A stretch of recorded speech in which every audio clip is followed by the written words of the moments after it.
As a parent, I am very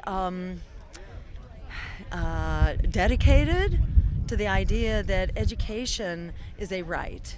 And that extends through a college education, because in the 21st century, you do not survive without a college education or some form of post-secondary education. So throughout the 20th century, we provided a free high school education, because with a high school education, you could do very well. But in the 21st century, you need a college degree. So by analogy, that should also be provided for free. Young people should not have to go into a lifetime of debt, which is largely unpayable in the economy that we have, in order to acquire survival skills. It's just nonsense. You don't throw your children into the ocean and hope that they are going to learn how to swim. You teach them how to swim before you throw them into the ocean of the economy. So we call for free public higher education and for basically debt-free, affordable private college education.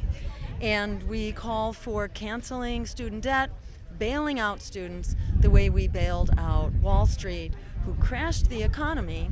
The victims of that crashed economy also deserve a bailout, which would be much smaller than what we came up with for Wall Street. There is no better investment than providing college education. And in fact, we know that it pays for itself 7 times over. We know that from the GI Bill following the Second World War, when we provided free college for returning soldiers.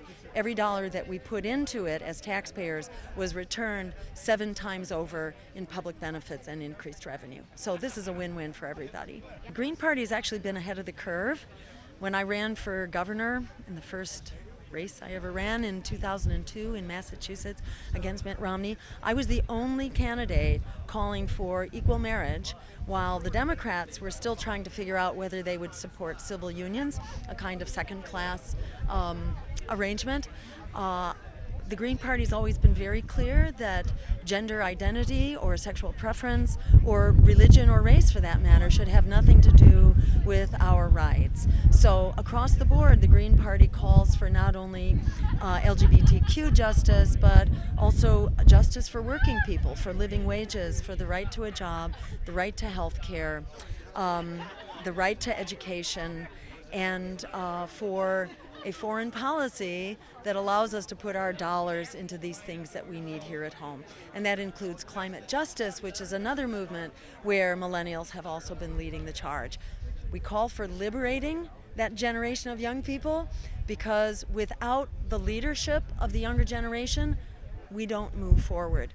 We are dead in the water, essentially, and we cannot tackle these really critical issues around climate, around nuclear weapons, around Black Lives Matter.